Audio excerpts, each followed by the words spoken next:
नमस्कार मित्रों। आज हम आपके लिए लेके आए हैं ज्योग्राफी क्लासेस क्लास 12th के मोस्ट इम्पोर्टेंट क्वेश्चन जो कि बोर्ड एग्जाम में आने वाले हैं। आप सबको मैं बता दूं कि 22 तारीख जो आने वाली 22 तारीख है उसमें राजस्थान माध्यमिक शिक्षा बोर्ड का 12वीं का पेपर होगा। सुबह 8 बजे आपका पेपर स्टार्ट हो जाएगा। इस बीच में जो कोरोना काल चला हुआ है, इस बीच में आप लोग बड़े समस्याग्रस्त रहे कि आखिर क्या पढ़ें, कितना पढ़ें, और पढ़ा कुछ भी नहीं और पेपर सर पे आ चुका है। तो जब युद्ध बिल्कुल द्वारे पे खड़ा हुआ हो तो आपके लिए हम लेके आए हैं बहुत ही महत्वपूर्ण इंपॉर्टेंट प्रश्न। इन प्रश्नों को यदि आप एक बार पढ़ गए तो मेरा दावा है निश्चित रूप से आप अच्छे अंकों के साथ में बोर्ड के एग्जाम में अच्छे टॉपर कहलाएंगे। तो विदाउट टाइम वेस्ट किए हुए हम हमारे प्रश्नों को पढ़ने के लिए शुरुआत करते हैं। मैंने कुछ प्रश्नों के यहाँ पर हेडिंग्स दिए हुए हैं, इसके अतिरिक्त भी बहुत सारे प्रश्न यहाँ पर आपको पढ़ने के लिए मिलेंगे। ट्रांस साइबेरियन रेल मार्ग के बारे में पूछा जा सकता है, पनामा नहर के बारे में पूछा जा सकता है, सूती वस्त्र उद्योग के बारे में अब की बार प्रश्न आ सकता है, संयुक्त राज्य अमेरिका के लो इस्पात केंद्रों के बारे में भी पूछा जाएगा, विश्व के नक्शे में बारे में भी पूछा जाएगा। मैंने बड़े से बड़े क्वेश्चन को अपने चैनल पर पहले से ही बना रखा है, लेकिन अभी तक मेरे कुछ मित्रों ने चैनल को सब्सक्राइब नहीं किया है। तो वो जो मेरे मित्र अभी तक चैनल पर नहीं आए हैं वो यूट्यूब सर्च में शैलेश इंटेलिजेंट क्लासेस लिखें और सब्सक्राइब करें हमारे चैनल को और अपनी मानसिक परेशानी को भूल जाइए। तो हम विदाउट टाइम वेस्ट किए अब पढ़ना शुरू करते हैं। आज के क्वेश्चन से स्टार्ट करते हैं कि साइबेरियन रेल मार्ग के बारे में बतलाएं। ये प्रश्न आने के लगभग पूर्ण चांस हैं। देखिए, साइबेरियन रेल मार्ग विश्व का सबसे अधिक लंबा रेल मार्ग है। लेनिनग्राड व व्लादिवोस्तोक इन दोनों नगरों को आपस में जोड़ता है ट्रांस साइबेरियन रेल मार्ग। ये 1 नंबर में भी पूछा जा सकता है और थ्योरेटिकल क्वेश्चन में भी आपसे रखा जा सकता है। इसके बाद इस रेल मार्ग पर जो नगर आते हैं वो हैं रूस की राजधानी मॉस्को, टूला नगर, फूफा नगर, ओमस्क जैसे महत्वपूर्ण नगर ट्रांस साइबेरियन रेल मार्ग नगर पर स्थित हैं।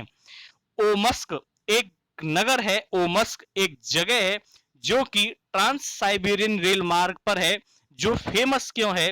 क्योंकि वो एशियाई प्रदेशों को पश्चिमी यूरोपीय बाजारों से जोड़ता है।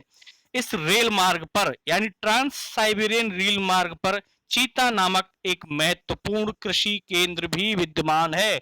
बिल्कुल पूछा जा सकता है, एक बार पूछा भी गया है कि चीता क्या है, चीता क्यों फेमस है, चीता का संबंध किस रेल मार्ग से है। तो आप देख रहे हैं कि चीता का जो संबंध है वो एक कृषि केंद्र से है और चीता ट्रांस साइबेरियन रेल मार्ग से जुड़ा हुआ है। अब दूसरा क्वेश्चन पनामा नहर के बारे में कि पनामा नहर अटलांटिक महासागर और प्रशांत महासागरों को जोड़ती है। उत्तरी अमेरिका और दक्षिणी अमेरिका के मध्य में है पनामा नहर, जिसका उद्घाटन 15 अगस्त 1914 को हुआ था। पनामा नहर 82 किलोमीटर लंबी है और 12 मीटर गहराई से युक्त है। इस नहर में कुल 3 लाख प्रणालियां हैं। इसमें कुल मिला के 3 लॉक्स हैं जो पनामा नहर को जोड़ते हैं। पहला है गातून लॉक्स, पूछा जा सकता है। दूसरा है पेडोमिकिटिस लॉक्स। तीसरा है मीरा फोबर्स लॉक्स। पनामा नहर में 3 प्रमुख लॉक्स हैं जो आपस में एक दूसरे से जुड़े हुए हैं। इनका नाम आप याद रखें। इस नहर के बन जाने के कारण सैन फ्रांसिस्को और न्यूयॉर्क की दूरी में 900 किलोमीटर का अंतर आ गया है। अगला क्वेश्चन, सूती वस्त्र उद्योग के विकास में प्रमुख कारक। देखिए, सूती वस्त्र उद्योग का विकास वही होगा जहां श्रमिकों की अधिक आवश्यकता होगी और पूंजी की आवश्यकता उनसे कम पड़ती है। तो सूती वस्त्र उद्योग के विकास के लिए श्रमिकों की अधिक आवश्यकता और पूंजी की आवश्यकता श्रमिकों से कम होती है। सूती वस्त्र उद्योग के लिए कच्चे माल के रूप में कपास का होना चाहिए। विश्व में सूती वस्त्र उत्पादन में प्रथम स्थान चीन देश का है। चीन में संघाई और सिंगटाओ प्रमुख सूती वस्त्र केंद्र हैं, याद रखें। भारत में मुंबई, अहमदाबाद, नासिक, सूरत, कोयम्बटूर प्रमुख सूती वस्त्र केंद्र हैं। अगले प्रश्न की तरफ बढ़ें कि चलवाशी पशुचारण तथा व्यापारिक पशुचारण में अंतर बतलाइए। देखिए, चलवाशी पशुचारण वह पशुचारण है जिसमें चारे व पानी की खोज में पशु एक स्थान से दूसरे स्थान पर घूमते रहते हैं। पशु प्राकृतिक रूप से पाले जाते हैं और उनकी विशेष देखभाल की कोई जरूरत नहीं होती। जलवासी पशुचारण में जीवन निर्वाह एक आर्थिक क्रिया है जो कि पुरानी दुनिया अर्थात जो हमारे प्राचीन काल के लोग थे, जो कि गाय पालते थे, भैंस पालते थे, केवल वो अपने आप उनको छोड़ छोड़ देते थे। वो दिन भर चरने के बाद अपने घर पर निश्चित समय पे पहुंच जाती थी दूध के टाइम पर। तो वो जो पशुचारण था वो था चलवासी पशुचारण। जबकि जो व्यापारिक पशुचारण है, व्यापारिक पशुचारण में एक निश्चित स्थानों पर बाड़ों में खेती की जाती है और पशुओं को वैज्ञानिक विधि से पाला जाता है, उनकी देखभाल की जाती है। यह पशुपालन नई दुनिया के देशों में प्रचलित है और कई इस पर आर्थिक क्रियाओं पर आधारित है। जीवन निर्वाह कृषि और विस्तृत वाणिज्यिक कृषि में अंतर बतलाइए। ये प्रश्न आने के बहुत अधिक चांस हैं। जीवन निर्वाह कृषि भारत, बांग्लादेश, नेपाल, भूटान जैसे घनी बसे देशों में की जाती है। जबकि जीवन निर्वाह कृषि के दो प्रकार हैं, चावल प्रधान और गेहूं प्रधान। ये दोनों जीवन निर्वाह कृषि में आते हैं। जीवन निर्वाह कृषि की मुख्य विशेषता कि इसमें अधिक जनसंख्या घनत्व और खेतों का आकार छोटा होता है। जीवन निर्वाह कृषि में कृषि यंत्रों का उपयोग कम होता है, जबकि मानव श्रम यानी मानव के शरीर से किया गया श्रम अधिक उपयोगी होता है। जबकि विस्तृत वाणिज्य कृषि में लगभग इसका उल्टा पाएंगे कि यह कृषि कम जनसंख्या वाले देशों में हो रही है, जैसे कनाडा, अमेरिका, ब्राजील, रूस में। यह कृषि समतल भूमि पर बड़े खेतों में की जाती है। इस कृषि में मानव श्रम यानी मानव के द्वारा किया गया शारीरिक श्रम कम उपयोगी है, जबकि मानव के द्वारा जो औजार, रासायनिक खादों, संकर बीजों यानी जो आधुनिक खेती की विशेषताएं हैं वो विस्तृत वाणिज्यिक कृषि में अधिक आती हैं। इसलिए कहते हैं कि विस्तृत वाणिज्यिक कृषि में औजारों, रासायनिक खादों, संकर बीजों का अधिक उपयोग होता है। अगले प्रश्न की तरफ बढ़ें। एक अंक वाले महत्वपूर्ण प्रश्न भी याद कर लें। थ्योरेटिकल प्रश्न याद करते करते आप हो सकता है थोड़ा सा बोर होने लगे या आपको आपके दिमाग में पजल ढोने लगे, पर घबराए नहीं, एक अंक वाले प्रश्न भी आपको मददगार होंगे पास होने के लिए। इंटरनेट क्या है मित्रों? सन 1990 के दशक में सूचनाओं के एकीकरण का आदान प्रदान करने वाला विकसित किया गया साधन। ट्रांस कैनेडियन महामार्ग दो नगरों को जोड़ता है। सेंट जॉन नगर को वैंकूवर नगर से। विश्व का सबसे व्यस्ततम समुद्री जलमार्ग, उत्तरी अटलांटिक समुद्री जलमार्ग। विश्व का सबसे लंबा रेल मार्ग ट्रांस साइबेरियन रेल मार्ग है। भारत का सबसे लंबा राष्ट्रीय राजमार्ग NH7। अब यदि हम एक बड़े प्रश्न की तरफ बढ़ें कि विश्व के प्रमुख प्रादेशिक व्यापारिक समूहों के नाम बताएं, तो देखिए उनमें एक है ओपेक। तो ओपेक एक प्रमुख प्रादेशिक व्यापारिक समूह है, या यूं कहें कि ओपेक पेट्रोल निर्यातक देशों का एक संगठन है जिसका मुख्यालय वियना में है। 1949 में इसकी स्थापना हुई है। Kuwait, Iraq, Iran, Nigeria, Saudi Arab ये वो देश हैं जो कि पेट्रोल का अधिक उत्पादन करते हैं, इसलिए ओपेक के प्रमुख देशों में सम्मिलित हैं। आसियान क्या है? आसियान भी एक प्रमुख प्रादेशिक व्यापारिक समूह, और दूसरे अर्थों में कहा जाए तो आसियान का अर्थ है दक्षिणी पूर्वी एशियाई राष्ट्रों का संगठन, जिसकी स्थापना 1967 में हुई है, जिसका मुख्यालय इंडोनेशिया की राजधानी जकार्ता में है। Indonesia, Malaysia, Singapore, Thailand, Vietnam इसके सदस्य राष्ट्र हैं। नाफ्टा, NAFTA, नाफ्टा यानी इसका हिंदी अर्थ एक नंबर में भी पूछा जा सकता है कि नाफ्टा के बारे में अब नाफ्टा की फुल फॉर्म लिखें तो वो है north American free trade association, जिसकी स्थापना 1954 में एक व्यापारिक संघ के रूप में हुई है और इसका एकमात्र जो सदस्य है वो है संयुक्त राज्य अमेरिका। नाफ्टा का जो उद्देश्य था, जो संयुक्त राज्य अमेरिका ने इसका उद्देश्य रखा कि मोटर गाड़ियों का उत्पादन, स्वचालित 4G कंप्यूटरों का उत्पादन, यानी जो आधुनिकतम उपकरण की चीजें हैं उनके उत्पादन की बात नाफ्टा ने रखी है।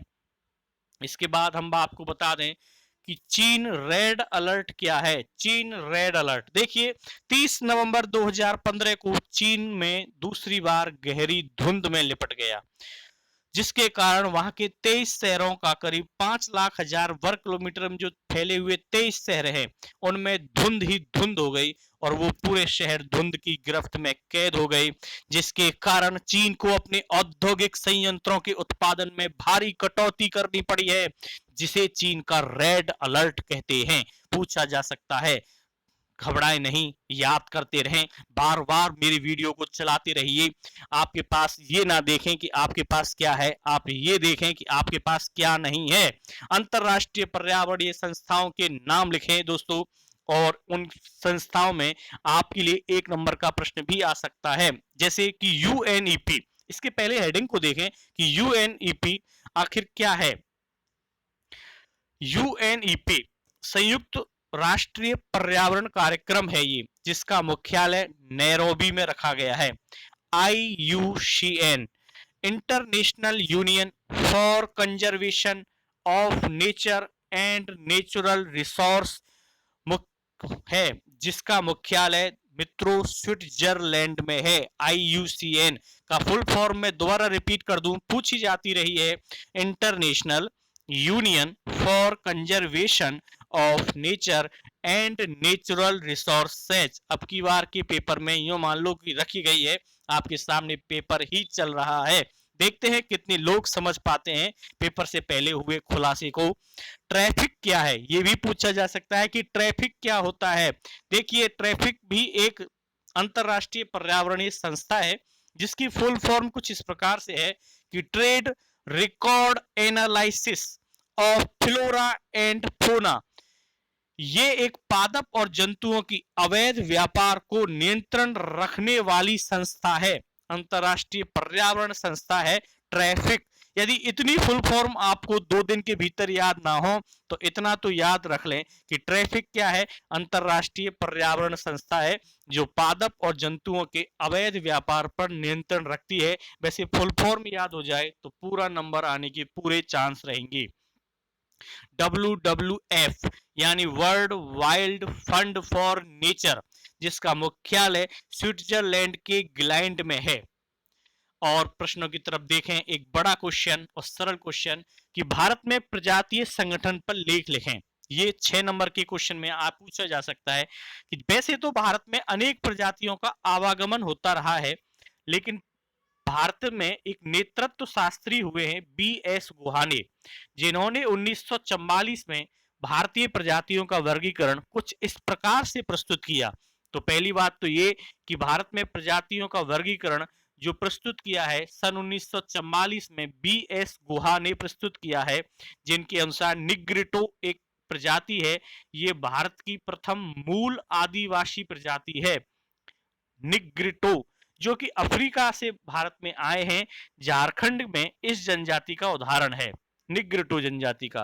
प्रोटो ऑस्ट्रोलाइट यह भारत की मूल प्रजाति है। प्रोटो ऑस्ट्रेलाइट भारत की मूल प्रजाति है, जबकि निग्रिटो भारत की प्रथम मूल आदिवासी प्रजाति है। दोनों में अंतर है, याद कर लें। भारत की मूल प्रजाति प्रोटो ऑस्ट्रेलाइट जो भूमध्य सागरीय प्रदेश से भारत में आए हैं, जो आजकल आप मुंडा, संथाल, इन जनजातियों को जो पढ़ते हो ना, वो सभी प्रोटो ऑस्ट्रेलाइट के ही वंशज हैं या उदाहरण हैं। मंगोलाइट प्रजाति, मंगोलाइट चीन से भारत में आए या तिब्बत से भारत में आए यूं कहें, और भारत में आकर के लद्दाख, अरुणाचल प्रदेश, नागालैंड में आकर के बस गए मंगोलाइट प्रजाति के लोग। यह मंगोलाइट प्रजाति को 2 भागों में बांटा गया है, एक तो पूर्व मंगोलाइट और दूसरा तिब्बती मंगोलाइट, जो कि भारत में आकर के बसे हैं। एक प्रजाति है भूमध्य सागरीय प्रजाति, एक है चौड़ी सिर वाली पश्चिमी प्रजाति। इसके बारे में पूछा जाता है कि चौड़ी सिर वाली पश्चिमी प्रजाति को 3 भागों में बांटा गया है, अल्पिनोइड, दूसरा है दिनारिक, तीसरा अर्मिनोइड। ये तीनों ही पूछे जा सकते हैं कि भारत में प्रजातीय संगठन की चौड़े सिर वाली पश्चिमी प्रजाति को 3 भागों में बांटा, अल्पिनोइड, दिनारिक, अर्मिनोइड। याद कर लें। जबकि भारत में सबसे अंत में आकर जो बसी प्रजाति है उसका नाम है नॉर्डिक। नॉर्डिक भारत में सबसे अंत में आकर के बसी हुई प्रजाति। एक बड़ा क्वेश्चन आपके लिए आपकी स्क्रीन पर मौजूद है, आपके पेपर में आने वाला बड़ा क्वेश्चन है। ज्यादा भटकने की जरूरत नहीं है, बस हमारे साथ जुड़े रहिए, हमारे वीडियो को बार बार रिवाइंड करके पढ़िए। निश्चित रूप से आपका जो मानसिक अवसादग्रस्त दिमाग हो रहा है इस समय वो बिल्कुल सॉल्व हो जाएगा, सरल हो जाएगा। आगे प्रश्नों को देखते रहिए। और प्रश्न कौन से हैं, बड़े क्वेश्चन के बाद छोटा सा 1 नंबर वाला प्रश्न ले लूं जिससे आपका दिमाग थोड़ा हल्का जाए कि जनगणना 2011 के अनुसार देश में नगरीय जनसंख्या का अनुपात 31.20% है। भारत में सर्वाधिक ग्रामीण जनसंख्या का अनुपात हिमाचल प्रदेश राज्य का है, जबकि नगरीय जनसंख्या का सर्वाधिक अनुपात मिजोरम राज्य का बताया गया है। और जनगणना 2011 के अनुसार भारत का लिंगानुपात 940 है। लिंगानुपात का फॉर्मूला पूछा जा सकता है। देश में सर्वाधिक बाल जनसंख्या उत्तर प्रदेश में है। जनगणना 2011 के अनुसार भारत की पुरुष साक्षरता दर 82% है। भारत की साक्षरता दर पुरुषों की, जबकि 2011 में भारत में सबसे ज्यादा बोली जाने वाली भाषा हिंदी है। जनगणना 2011 के अनुसार भारत में महिला साक्षरता की जो दर है वो है 65%। और यदि संसाधन संरक्षण की बात करें कि संसाधन संरक्षण क्या होता है, तो एक लाइन में उत्तर समझें कि संसाधनों का सदुपयोग करना, संसाधनों का दुरुपयोग नहीं करना संसाधन संरक्षण कहलाता है। नवीकरणीय संसाधन क्या है, जिनका एक बार उपयोग में लेने के बाद दोबारा उपयोग किया जा सकता हो, जैसे पवन ऊर्जा, सौर ऊर्जा, जल शक्ति। जबकि इसका उल्टा अनवीकरणीय संसाधन, जिनका एक बार उपयोग करने के बाद दोबारा उपयोग नहीं किया जा सकता, जैसे पेट्रोल, कोयला। पोषणीय विकास क्या होता है कि आने वाली पीढ़ियों को आवश्यकताओं को ध्यान में रखकर संसाधनों का उपयोग करना। यहाँ वीडियो थोड़ा गलत छप गया है, इसको पीढ़ियां पढ़ा जाए कि जब हम आने वाली पीढ़ियों की आवश्यकताओं को ध्यान में रख कर के संसाधनों का उपयोग करते हैं तो उसे पोषणीय विकास कहते हैं। यहाँ वीडियो शब्द थोड़ा सा टाइपिंग में गलत है, पर आप भटके नहीं, इसे पीढ़ियों को के रूप में पढ़ा जाए। संसाधनों का पुनर्चक्रण क्या होता है, किसी धातु का एक बार उपयोग करने के बाद कई बार उन्हें उपयोग किया जा सकता है, जैसे लोहे को गलाकर उन्हें इस्पात में बनाना पुनर्चक्रण का एक उदाहरण है। संसाधनों के चक्रण की एक विधि भी है संसाधनों का पुनर्चक्रण। संसाधनों के संरक्षण की विधि लिखिए तो संसाधनों का पुनर्चक्रण यानी किसी धातु का एक बार उपयोग करने के बाद कई बार उन्हें उपयोग किया जा सकता है, जैसे कि लोहे को गला करके हम इस्पात बना देते हैं, तो यह पुनर्चक्रण का उदाहरण है। अब हम नदियों वाले एक मछलियों वाले प्रश्न को देख लेते हैं बड़े आसानी से कि देखिए, हम यहाँ पूरे प्रश्न को आपको थ्योरेटिकल्स में समझा लेते हैं पहले कि मछली पकड़ने के लिए कौन कौन सी आवश्यकताएं होनी चाहिए। पहला है नदियों का मुहाना। क्यों होना चाहिए? क्योंकि नदियों के मुहानों पर प्लैंकटन नामक सूक्ष्म जीव मिलता है जिसे मछलियां आराम से खा लेती हैं, और मुंह आने पर मछलियां जब उसको मुंह में खा लेती हैं तो अपने अंडे भी आसानी से दे देती हैं नदियों के मुहाने पर। तो नदियों के मुहाने पर मछली पकड़ने की आवश्यक दशा पहली दशा है। समुद्र तट का छिछलापन भी मछलियों के पकड़ने के लिए आवश्यक होना चाहिए। क्यों? क्योंकि 100 कदम गहराई तक सूर्य की किरणें आसानी से पहुंच जाती हैं। समुद्र तट छिछला होता है जहां पर मछलियां अपने अंडों का विकास आराम से कर सकती हैं। मोती मत्स्य क्षेत्र ये मन्नार की खाड़ी तमिलनाडु में स्थित पाम्बन द्वीप में मिलता है। मोती मत्स्य क्षेत्र। शंख मत्स्य क्षेत्र तमिलनाडु केरल में है, जबकि भारत में सर्वाधिक मछली का उत्पादन करने वाला राज्य आंध्र प्रदेश है। भारत में वन संसाधनों के प्रकार बतलाएं, ये प्रश्न भी आने के बहुत चांसेज हैं। देखिए, एक है उष्णकटिबंधीय सदाबहार वन।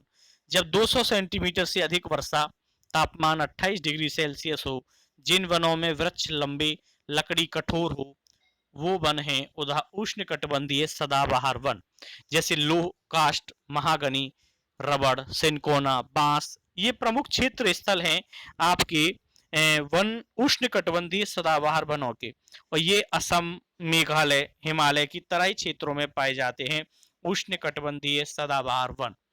जबकि आपके जो दूसरे वन हैं जिनको मैं बता रहा हूं, जो है पतझड़ या मानसूनी वन भी कहते हैं, जिनमें 100 सेंटीमीटर से 200 सेंटीमीटर तक का तापमान और वर्षा होती है 100 सेंटीमीटर से 200 सेंटीमीटर तक की, 26 डिग्री सेंटीग्रेड से 30 डिग्री तक का तापमान। इन वनों में वृक्षों की जो पत्तियां हैं वो झड़ जाती हैं मानसूनी वनों में। सागवान, साल, सिस्टम, चंदन, रोज, बोर्ड, इबोनी, ये सभी इन वनों में पाए जाने वाले वृक्षों के उदाहरण हैं। ये वन हिमाचल प्रदेश, उत्तर प्रदेश, बिहार, छत्तीसगढ़, झारखंड में पाए जाते हैं। जबकि उष्णकटिबंधीय वन वर्षा होती है 50 सेंटीमीटर से 100 सेंटीमीटर और तापमान होता है 20 डिग्री सेंटीग्रेड से 30 डिग्री सेंटीग्रेड का। मरुस्थलीय वनों में तापमान अधिक होता है, 50 डिग्री सेंटीग्रेड तक पहुंच जाता है, जैसे बबूल है, खेजड़ी है, केर है। ये मरुस्थलीय वन पंजाब, राजस्थान, गुजरात में पाए जाते हैं दोस्तों। पर्वतीय वन या शीतोष्ण सदाबहार वन, ये असम की पहाड़ियों में, मध्य प्रदेश की पचमढ़ी की पहाड़ियों में, महाराष्ट्र की महाबलेश्वर की पहाड़ी में पाए जाते हैं पर्वतीय वन, क्योंकि ये जगह पर्वतों के लिए फेमस हैं। और इन वनों में जो मुख्य वृक्ष है वो है चीड़, सनोवर आदि के वृक्ष। तो आपको हमारा पढ़ाना कैसा लगा? यदि अभी तक आपने हमारी क्लासेस सब्सक्राइब नहीं किए तो कृपया करके हमारी क्लासेस सब्सक्राइब करें। ज्योग्राफी की क्लासेज हैं हमारे यूट्यूब चैनल पे, ज्योग्राफी, हिस्ट्री, पॉलिटिकल, इकोनॉमिक्स के काफ़ी अधिक वीडियो पड़े हुए हैं। कृपया अपनी यूट्यूब सर्च में शैलेश इंटेलिजेंट क्लासेस डालें और अपनी जिंदगी को सरल और सफल बनाएं। घर बैठ के पढ़िए, विदाउट फीस के पढ़िए मित्रों। धन्यवाद, थैंक यू वेरी मच, बहुत बहुत धन्यवाद।